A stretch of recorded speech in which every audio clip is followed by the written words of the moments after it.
আজকে আলোচনা করব নাম্বার সিস্টেম বা সংখ্যাতন্ত্র নিয়ে, যেটা ডাব্লিউবি গ্রাম পঞ্চায়েত পরীক্ষার জন্য গুরুত্বপূর্ণ টপিক। এবং যেহেতু ডাব্লিউবি গ্রাম পঞ্চায়েতের পরীক্ষা পাবলিক সার্ভিস কমিশন কন্ডাক্ট করবে, তার কারণে এই ভিডিওটি সেই হিসেবে বানানো হয়েছে। তো শুরু করছি।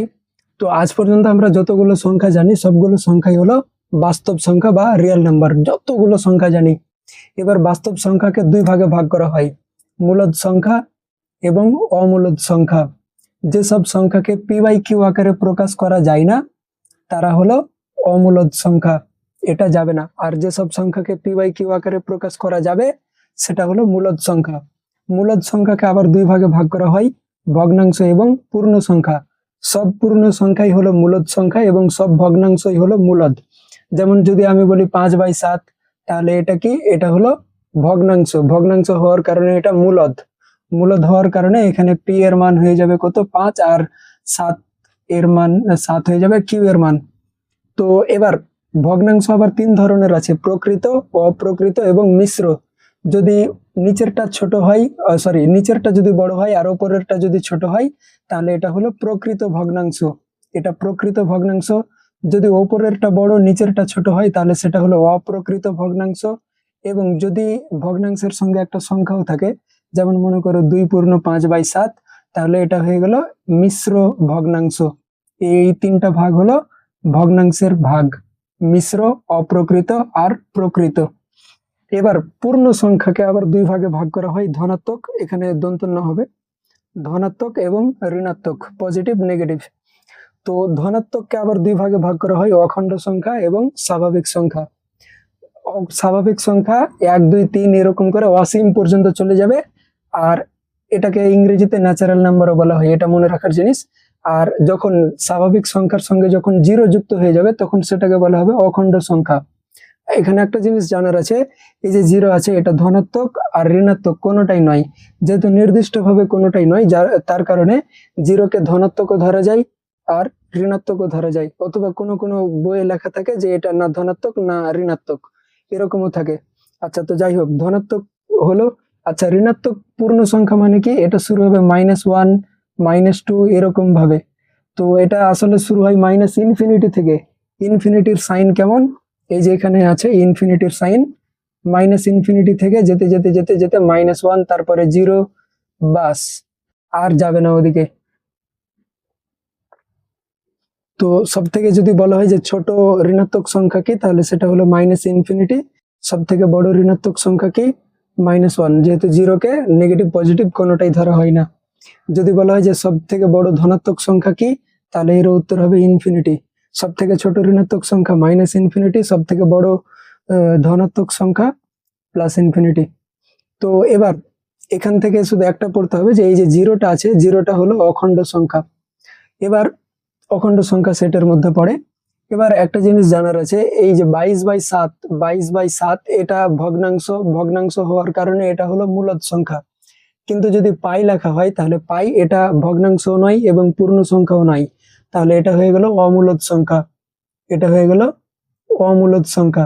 আচ্ছা, এবার আরেকটা জিনিস, যদি আমি লিখি -5/7, তাহলে -5/7 ঋণাত্মক পূর্ণ সংখ্যার মধ্যে পড়বে নাকি ভগ্নাংশের মধ্যে পড়বে?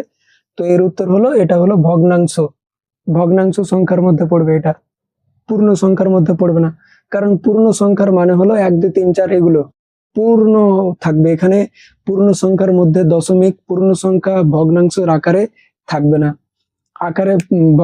পূর্ণ সংখ্যাকে ভগ্নাংশের আকারে পরিণত করা যায়। যেমন মনে করো এখানে আছে 3, তাহলে 3কে কিভাবে লেখা যায়? 3/1, তখন এটা হয়ে যাবে ভগ্নাংশ।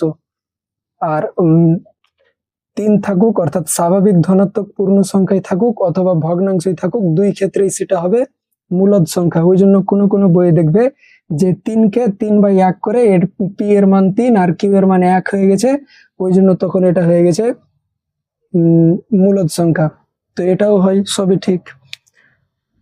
এবার 8 থেকে 10টা সূত্র আলোচনা করব। যদি সূত্র নয় নিয়ম, যদি এই নিয়মগুলো পড়া হয় তাহলে এই নাম্বার সিস্টেম টপিকটা গ্রাম পঞ্চায়েতের পরীক্ষার জন্য কমপ্লিট ধরা যাবে। তো প্রথম নিয়ম হলো দুটি পরস্পর সংখ্যার বর্গের পার্থক্য সংখ্যা দুটির যোগফলের সমান। তো নিয়ম মনে থাকবে না, উদাহরণ পড়ো, উদাহরণ মনে থাকবে। তো দুটি পরস্পর সংখ্যা আমি ধরে নিলাম, একটা হলো 3, একটা হলো 4। তো এই দুটোর স্কোয়ারের পার্থক্য কি বলছে, এই দুটোর স্কোয়ারের পার্থক্য সবসময় এদের যোগফলের সঙ্গে সমান হবে। তো পার্থক্য বের করার জন্য কি করব, বড়টা থেকে ছোটটা মাইনাস, সমান সমান 3/4। 4-এর স্কোয়ার মানে 16, 3-এর স্কোয়ার মানে 9, 16 থেকে 9 বিয়োগ করলে কত আসবে 7, 3 আর 4 যোগ করলেও কত হবে 7। তাহলে বলা যায় দুটি পরস্পর সংখ্যার বর্গের পার্থক্য তাদের যোগফলের সঙ্গে সমান হবে। এবার আমি যদি বলি যে 7-এর স্কোয়ার মাইনাস 5-এর স্কোয়ার কত হবে, তখন সেই ক্ষেত্রে কিন্তু এই নিয়ম খাটবে না, কারণ এখানে বলে দেওয়া হয়েছে যে এখানে সংখ্যা পরস্পর থাকতে হবে। এবার দ্বিতীয় যেটা নিয়ম সেটা হলো স্বাভাবিক সংখ্যার যোগ। স্বাভাবিক সংখ্যা মানে কি বলেছিলাম, 1 2 3 4 5 এরকম করে অসীম পর্যন্ত।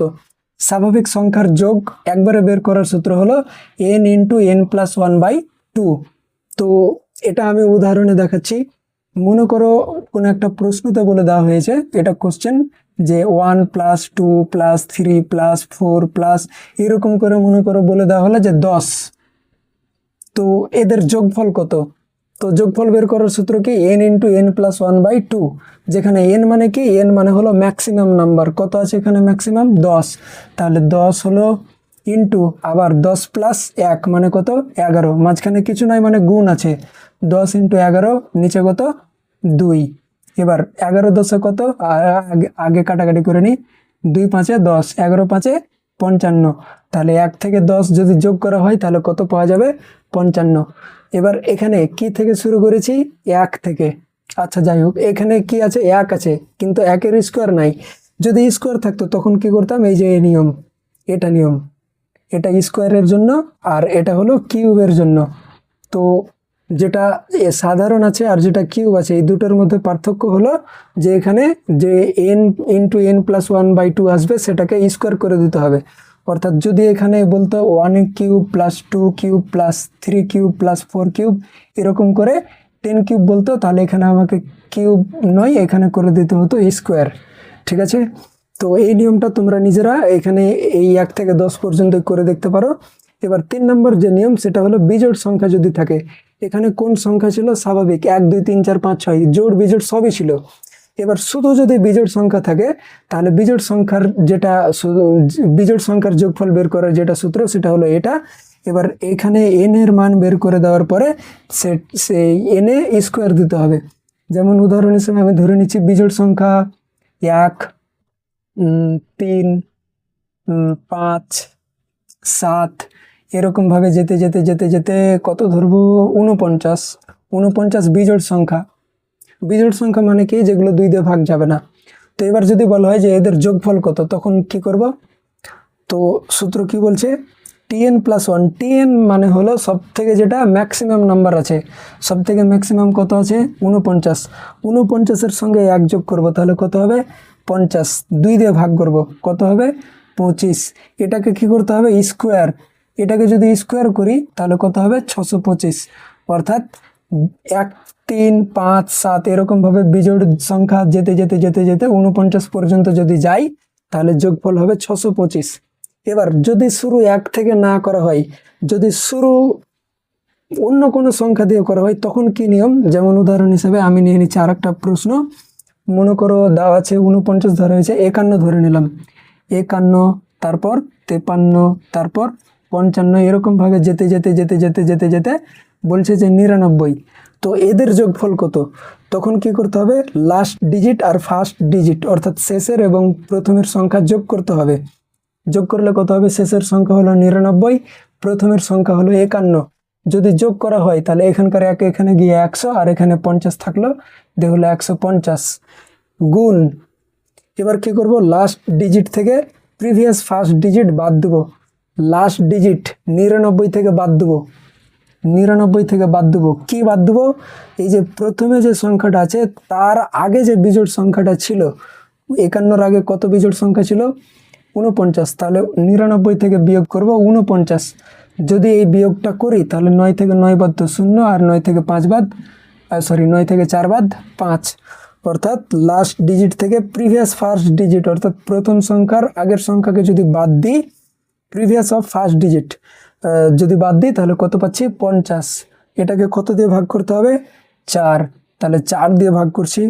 তো এবার দেখো 4 দিয়ে ভাগ করলে কি হবে, তো দেখো এখানে 15 5 75, 15 5 75, এখানে একটা শূন্য এখানে একটা শূন্য, দুটো শূন্য ছিল, দুটো শূন্য বসে দিলাম, নিচে 4 ছিল 4 বসালাম।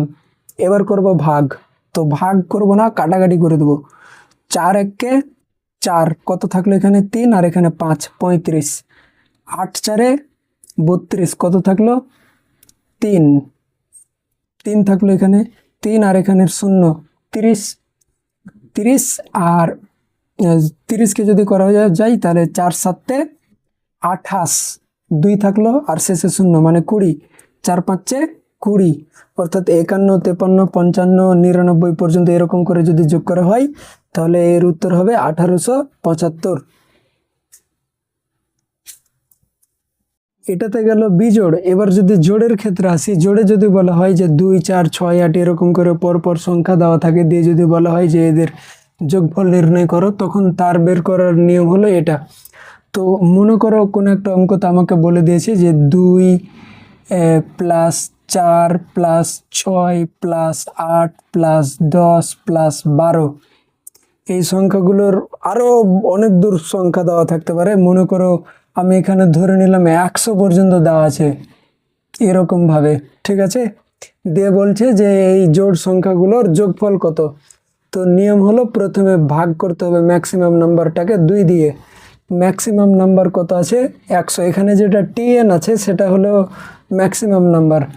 তো 100কে যদি 2 দিয়ে ভাগ করা যায় তাহলে কত হবে 100/2 মানে কি 50।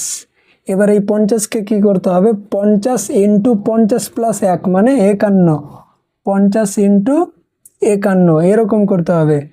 তো এবার যদি গুণ করা হয় তাহলে গুণ করলে কত হবে, প্রথমে হলো 50 1 50, হাতে শূন্য 5 থাকলো, সরি শূন্য বসলো 5 থাকলো, 50 5 250, 250 আর 5 কত হয় 250 আর 5 এটা হয় 255, অর্থাৎ 2 4 6 8, 2 থেকে শুরু করে যদি 100 পর্যন্ত জোড় সংখ্যাগুলোকে যদি যোগ করা হয় তাহলে উত্তর হবে 2550।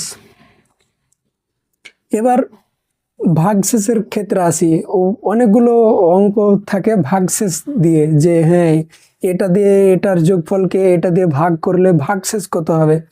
তো এখানে একটা অঙ্ক দেওয়া ছিল যে বলা হচ্ছিল যে 38 71 এবং 85 এদের যোগফলকে যদি 16 দিয়ে ভাগ করা হয় তাহলে ভাগশেষ কত হবে। তো এটার সিম্পল যেটা নিয়ম সেটা হলো যে প্রথমে তুমি এই সংখ্যাগুলোকেই ভাগ করে দাও।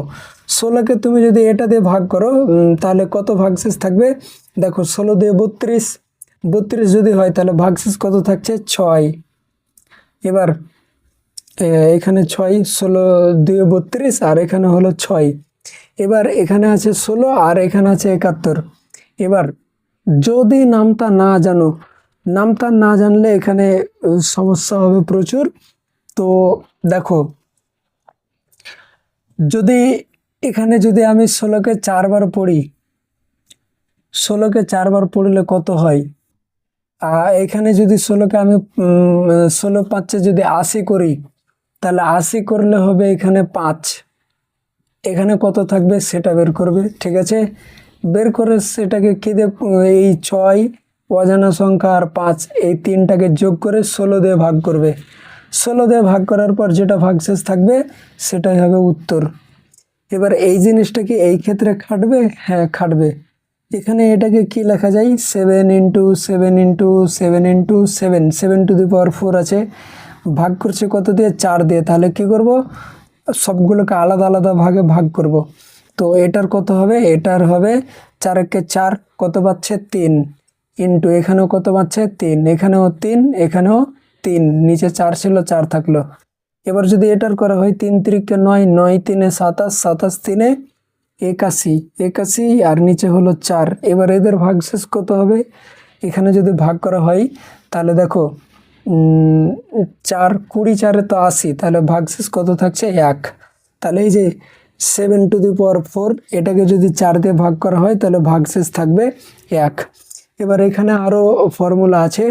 প্রথম হলো nx/x, যদি এরকম আকারে কোনো সংখ্যা থাকে তাহলে এখানে ভাগশেষ হবে 0।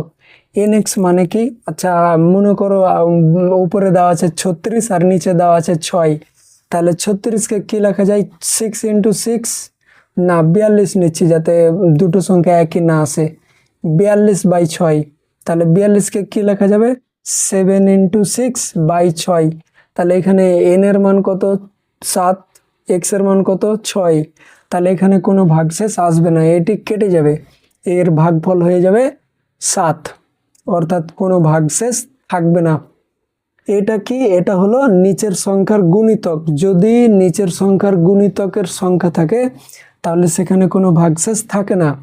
এবার এখানে 42 না থেকে 42+1, 42+1 ধরে নিলাম আমি, এবং এদের পাওয়ারে হলো 6, তখন এদের যেটা ভাগশেষ হবে সেটাও হবে 0। এটা মনে রাখতে হবে। আমি দিয়ে দিলাম যে 42+1 মানে কি? 43, 43⁶/6। তাহলে এটা সমান সমান এর ভাগশেষ কত হবে? এর ভাগশেষ হবে 0, রিমাইন্ডার মানে ভাগশেষ। এবার যদি nx-1 হয়, অর্থাৎ যদি এখানে 42 আছে, যদি আমি 41 ধরি, 41/6, এবার এর পাওয়ারে 41-এর পাওয়ারে যদি আমি জোড় সংখ্যা ধরি তাহলে এর ভাগশেষ হবে 1, আর যদি বিজোড় সংখ্যা ধরি তাহলে এর ভাগশেষ হবে n-1, অর্থাৎ নিচের যে সংখ্যাটা আছে সেটা থেকে 1 ছোট যদি বিজোড় ধরা হয়। তো এই ছিল আজকের ভিডিও। তো যখন নোটিফিকেশন ছাড়বে তখন আমরা প্রতিদিন অঙ্ক নিয়ে আলোচনা করব, আর অঙ্কের সঙ্গে সঙ্গে আমরা ইংরেজি এবং বাকি যে সব টপিক আছে সেই টপিকগুলোকেও আমরা আলোচনা করব।